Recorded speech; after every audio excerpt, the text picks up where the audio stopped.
بسم اللہ الرحمن الرحیم۔ السلام علیکم دوستو، دنیا بھر کی خبروں میں آج آپ سنیں گے، لیکن اس سے پہلے اگر ہو سکے تو لائک اور سبسکرائب کا بٹن ضرور دبا لیں۔ شکریہ۔ امریکہ سعودی عرب تعلقات خطرناک موڑ پر، عمران خان بے خوابی کا شکار، جیل میں نیند کی گولیاں کھاتے ہیں۔ جیل انتظامیہ، امریکہ ہی دنیا کے لیے سب سے بڑا ایٹمی خطرہ ہے۔ چائنا، پاکستان آرمی ایک یونٹ بھی مفت بجلی استعمال نہیں کرتی۔ وزیر اعظم انوار الحق، روس نے اسلامی بینکنگ کا آغاز کر دیا۔ دنیا مسئلہ کشمیر کے حل میں اپنا کردار ادا کرے، آرمی چیف۔ تو آئیے چلتے ہیں تفصیل کی جانب۔ سعودی عرب اور متحدہ عرب امارات دونوں نے تیل کی پیداوار، یوکرین میں جنگ اور ایران اور شام کے ساتھ اپنے تعلقات جیسے مسائل میں خود کو امریکہ کے نقطہ نظر سے الگ کر لیا ہے۔ ایسا لگتا ہے کہ سعودی عرب یہ جانتے ہوئے کہ اسے اپنے تمام انڈے مغربی ممالک کی ٹوکری میں نہیں ڈالنے چاہیے، دنیا کے مستقبل کے معاشی اور سیاسی نظام میں ماضی کی نسبت زیادہ آزاد کردار ادا کرنے کا ارادہ کر لیا ہے۔ سعودی عرب امریکہ تعلقات جس نہج پر پہنچ رہے ہیں دوستو، اس پر مغربی میڈیا میں چشم کشا تبصرے سامنے آ رہے ہیں۔ اکثر مغربی ذرائع ابلاغ امریکہ اور سعودی عرب کے درمیان تعلقات کی سرد مہری کو نوشتہ دیوار قرار دے رہے ہیں۔ خطے میں آنے والی تبدیلیاں اور امریکی رویہ اس بات کا غماز ہے کہ تبدیلی کا عمل نہ صرف شروع ہوا ہے بلکہ اس میں تیزی آ رہی ہے۔ ابھی اس کے نتائج کے متعلق کچھ کہنا قبل از وقت ہوگا، لیکن اس اقدام نے صہیونی لابی کی نیندیں حرام کر دی ہیں۔ مغرب کا پرنٹ اور الیکٹرانک میڈیا اس مسئلے کو چھپانا چاہے بھی تو نہیں چھپا سکتا۔ سعودی عرب، جو کہ امریکی جوہری شرائط اور ضوابط سے ناخوش ہے، چائنا، روس اور فرانس کی پیش کردہ نیوکلیئر پاور پلانٹ کی تعمیر کی تجاویز پر غور کر رہا ہے۔ سعودی عرب کے ولی عہد شہزادہ محمد بن سلمان امریکہ کے ساتھ مذاکرات ناکام ہونے کی صورت میں چینی سرکاری کمپنی کے ساتھ تعاون شروع کرنے کے لیے تیار ہیں۔ جہاں تک امریکہ سعودی تعلقات کا تعلق ہے، دستیاب شواہد بتاتے ہیں کہ یہ تعلقات دن بدن کمزور سے کمزور تر ہوتے جا رہے ہیں اور سعودی عرب خطے اور دنیا میں نئے متبادل کی تلاش میں ہے۔ اب 13 سال بعد دنیا میں تبدیلیاں آئی ہیں اور تیزی سے نئے اتحاد بن رہے ہیں۔ سعودی عرب دوسرے سیکیورٹی پارٹنرز کی تلاش میں ہے۔ وہ ایسے اتحادیوں کے قریب جانا چاہتا ہے جو انسانی حقوق کے مسائل پر سعودی عرب پر کم تنقید کرتے ہوں۔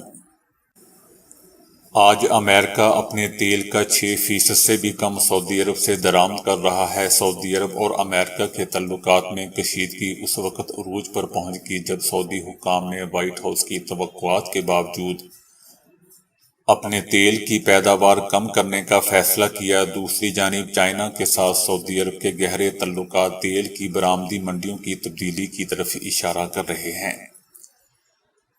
تیل کی بڑی کمپنی ارامکو نے بھی چائنا میں اپنے اربوں ڈالر کی سرمایہ کاری میں اضافہ کیا ہے۔ حالیہ برسوں میں امریکہ کی طرف سے لگائی گئی یک طرفہ مالی پابندیوں نے ڈالر کے زوال کو ممکن بنا دیا۔ امریکہ کسی طرح کا سمجھوتہ کرنے کو تیار نہیں ہے۔ وہ اپنے مفادات کے لیے اپنے اتحادیوں کو قربانی کا بکرا بنانے کے لیے ہمیشہ تیار رہتا ہے۔ امریکہ کے اسی رویے کی وجہ سے اسے ناقابل اعتبار قرار دیا جا رہا ہے۔ جیل انتظامیہ کا کہنا ہے کہ عمران خان بے خوابی کا شکار، جیل میں نیند کی گولیاں کھاتے ہیں۔ چہل قدمی والے کوریڈور میں نصب کیے گئے کیمرے عمران خان کی کوٹھری سے 12 سے 14 فٹ کے فاصلے پر ہیں، جو عمران خان کے ذاتی معاملات میں کوئی مداخلت نہیں کرتے۔ رپورٹ میں نگرانی کی وضاحت کرتے ہوئے مزید لکھا گیا ہے کہ عمران خان کی کوٹھری کے اندر کوئی کیمرہ نہیں لگایا گیا جس بلاک میں وہ قید ہیں۔ 2 کیمرے اس بلاک کے باہر کی جانب لگائے گئے ہیں۔ عمران خان، جنہیں توشہ خانہ کیس میں دوستو 3 سال کی سزا سنائے جانے کے بعد اٹک جیل میں رکھا گیا ہے، قید کے دوران بے خوابی کا شکار ہو چکے ہیں۔ اور وہ نیند کی گولیاں کھا رہے ہیں، اس بات کا انکشاف جیل انتظامیہ کی اس رپورٹ میں کیا گیا ہے جو سپریم کورٹ کے حکم پر تیار کر کے اعلیٰ ترین عدالت میں جمع کروائی گئی ہے۔ سپریم کورٹ آف پاکستان نے حکم جاری کیا تھا کہ عمران خان کی جیل میں حالت سے متعلق تفصیلی رپورٹ جمع کروائی جائے۔ میڈیکل رپورٹ میں درج ہے کہ عمران خان کو ماضی میں دل کی بیماری یا کسی اور بڑے عارضے کی شکایت نہیں رہی۔ در حقیقت جیل میں تعینات طبی ماہرین کے بورڈ نے عمران خان کو مکمل طور پر صحت مند قرار دیا ہے، جنہیں کوئی بیماری لاحق نہیں ہے۔ رپورٹ میں لکھا گیا ہے کہ عمران خان کو ایسی غذا مہیا کی جا رہی ہے جو جیل کے کھانے کے ساتھ شامل ہو کر متوازن غذا کا کردار ادا کرتی ہے، اور اس ضمن میں عمران خان کی درخواست پر عمل کرتے ہوئے انہیں پروٹین کی مطلوبہ مقدار فراہم کرنے کے لیے ہر ہفتے دیسی مرغی اور بکری کا گوشت بھی دیا جاتا ہے۔ صحت بخش غذا کی فراہمی کو یقینی بنانے کے لیے انہیں تازہ موسمی پھل بھی دیے جا رہے ہیں۔ جیل میں تعینات میڈیکل آفیسر کو باقاعدگی سے عمران خان کا چیک اپ کرنے کی ہدایت دی گئی ہے، اور انہیں یہ بھی کہا گیا ہے کہ کسی ممکنہ مسئلے اور اضافی میڈیکل ضرورت کے تحت ضلعی ہاسپٹل سے بھی رجوع کیا جا سکتا ہے۔ چند روز پہلے اس قسم کی دوستوں خبریں آئی تھی کہ جیل میں عمران خان کی نگرانی کے لیے CCTV کیمرے لگا دیے گئے ہیں، جس پر مختلف حلقوں کی جانب سے شدید تحفظات کا اظہار کیا گیا تھا۔ تاہم رپورٹ میں وفاقی حکومت نے ان خبروں کو جھوٹ پر مبنی قرار دیا ہے۔ بلاک نمبر 2 اٹک جیل کا سب سے محفوظ حصہ ہے، جسے عمران خان کے لیے خالی کروا لیا گیا تھا۔ اس کے ساتھ ساتھ عمران خان کی کوٹری کے ساتھ دیگر کوٹریوں کو بھی خالی کروا لیا گیا تھا۔ عمران خان کو جیل میں آرام دہ فرنیچر اور چھوٹا پلنگ بھی فراہم کیا گیا ہے، جس کے ساتھ 4 تکیے، 1 میز، 1 کرسی، 1 جائے نماز اور 1 ایئر کولر بھی شامل ہے۔ چائنا کا کہنا ہے کہ امریکہ دنیا کے لیے سب سے بڑا ایٹمی خطرہ ہے۔ امریکہ وہ پہلا ملک ہے جس کے پاس جارحانہ جوہری پالیسی ہے۔ چائنا کا کہنا ہے کہ امریکہ اپنا تسلط برقرار رکھنے کے لیے کسی بھی طریقے کا سہارا لے سکتا ہے۔ چائنا اور روس کی جوہری فوجی صنعت کی صلاحیت اور اس کے بارے میں امریکی حکام کے خدشات کے دعووں پر چینی حکومت کا شدید رد عمل سامنے آیا ہے۔ چائنا کا مزید کہنا ہے کہ امریکی دعوے ایک پرانے گانے کو دہرانے کے علاوہ کچھ نہیں ہیں۔ اس لیے چائنا کے جوہری خطرے کو بڑھا چڑھا کر پیش کیا جا رہا ہے۔ وہ اپنی ایٹمی قوتیں بنانے کا بہانہ ڈھونڈ رہا ہے، اور چائنا اس معاملے کی سخت مخالفت کرتا ہے۔ امریکہ کے پاس دنیا کے سب سے جدید اور مہلک ترین جوہری ہتھیار ہیں۔ حقیقت میں یہ امریکہ ہی ہے جسے دنیا کے لیے سب سے بڑا جوہری خطرہ سمجھا جاتا ہے۔ نگراں وزیر اعظم انوار الحق کاکڑ نے کہا ہے کہ فوج ایک یونٹ بھی مفت بجلی استعمال نہیں کرتی، صرف وابڈہ ملازمین کو مفت بجلی فراہم کی جا رہی ہے۔ انہوں نے کہا کہ بجلی کے بلوں کے مسئلے کو بڑھا چڑھا کر پیش کیا جا رہا ہے۔ الیکشن تاریخ پر سپریم کورٹ جو فیصلہ کرے گی احترام کریں گے۔ ان کا کہنا تھا کہ اس معاملے پر IMF سے بھی مذاکرات کر رہے ہیں، تجاویز دی ہیں۔ خود کچھ نہیں کہوں گا کیا کر رہے ہیں، بل تو دینا ہی ہوں گے۔ وزیر اعظم نے کہا کہ جو معاہدے ہوئے ہیں وہ ہر صورت پورا کریں گے۔ 48 گھنٹے میں بجلی بلوں پر ریلیف دینے کا اعلان کریں گے۔ انہوں نے کہا کہ نادرا کا چیئرمین ایک فوجی کو لگانے کی وجہ بھی یہی حساس معاملات ہیں۔ نگراں وزیر اعظم نے مزید کہا کہ پاکستان میں کوئی بحران نہیں، حالات مشکل ہیں پر جلد سرخرو ہوں گے۔ سوچی سمجھی پلاننگ کے تحت ایک سیاسی جماعت بے یقینی اور مایوسی پھیلا رہی ہے۔ انہوں نے کہا کہ ہم ایک سیاسی جماعت کی طرح جھوٹے وعدے نہیں کریں گے اور نہ اپنی ذمہ داریوں سے ہٹیں گے۔ میں نے اپنے وزراء کو کام کرنے والے پر ٹارگٹ دے دیا ہے۔ روس میں اسلامی بینکنگ کا آغاز 1 ستمبر سے ہو چکا ہے، جس سے مسلم برادری میں خوشی کی لہر دوڑ گئی ہے، اور انہوں نے صدر پوٹن کا شکریہ ادا کیا ہے۔ 25 ملین مسلمان آبادی والے ملک روس نے 1 ستمبر سے اسلامی بینکنگ کے آغاز کا اعلان کر دیا، جسے مسلم کمیونٹی نے کافی سراہا ہے۔ یاد رہے دوستوں کہ صدر پیوٹن نے اسلامی بینکاری سے متعلق قانون پر 4 اگست کو دستخط کیے تھے۔ روس میں کچھ اسلامی مالیاتی ادارے پہلے سے کام کر رہے تھے، لیکن اب پہلی بار اسلامی بینکنگ کا سرکاری سطح پر آغاز کیا گیا ہے۔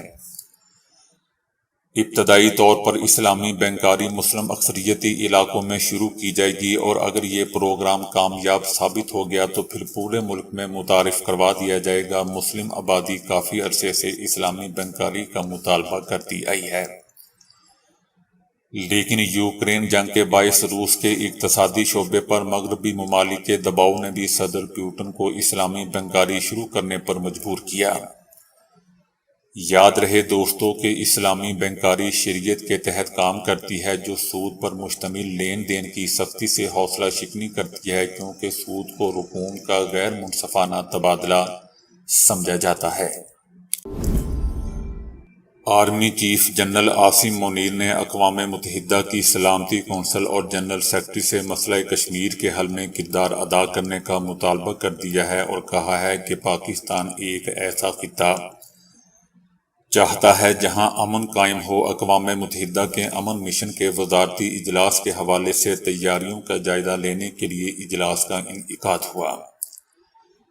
اجلاس میں chief of army staff Asim Munir نے اختتامی سیشن میں بحیثیت مہمان خصوصی شرکت کی تھی۔ برطانیہ میں ایک باپ کو اپنے بیٹے کے ساتھ تھپڑ مارنے والی گیم کھیلنا مہنگا پڑ گیا۔ 48 سالہ میلکولم نامی یہ شخص ریٹائرڈ آرمی آفیسر تھا اور افغانستان میں بھی تعینات رہ چکا تھا۔ وہ اکثر اپنے 19 سالہ بیٹے ایون کے ساتھ یہ گیم کھیلتا تھا۔ ایک روز میلکولم نے اپنے ہاتھ اپنی پشت پر باندھ لیے اور بیٹے سے کہا کہ وہ اسے جتنی طاقت سے مار سکتا ہے مارے۔ رپورٹ کے مطابق بیٹے نے ایسا ہی کیا، جس سے باپ توازن کھو بیٹھا اور فرش پر گر پڑا۔ گرنے سے اس کا سر فرش سے ٹکرایا اور وہ بے ہوش ہو گیا۔ اسے بے ہوشی کی حالت میں ہی ہاسپٹل پہنچایا گیا، لیکن وہ سر کے اندر خون بہنے کی وجہ سے موت کے منہ میں چلا گیا۔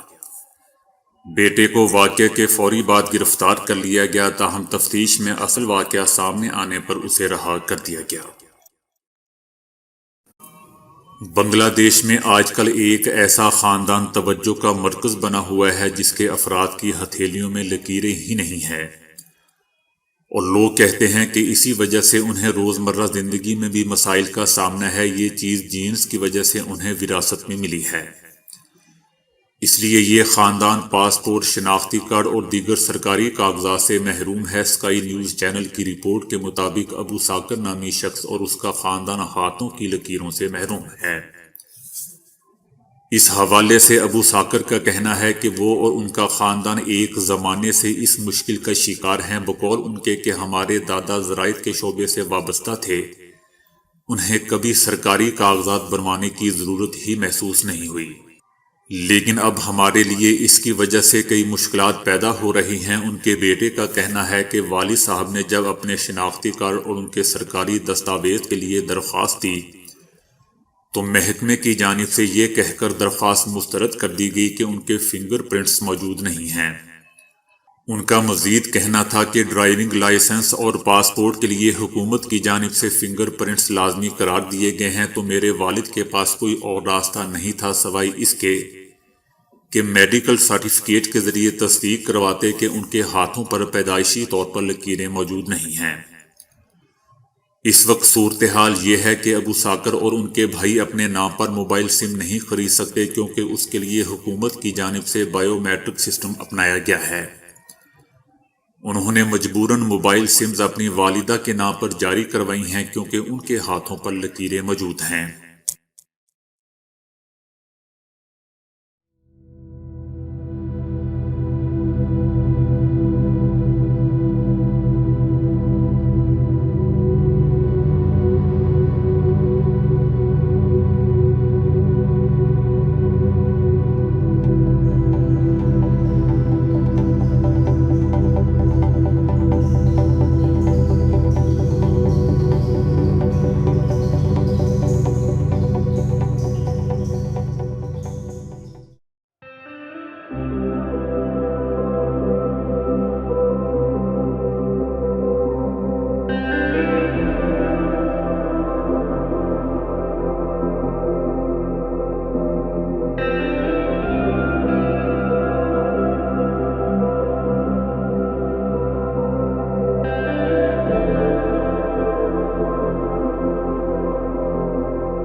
تو دوستو ابھی کے لیے اتنا ہی۔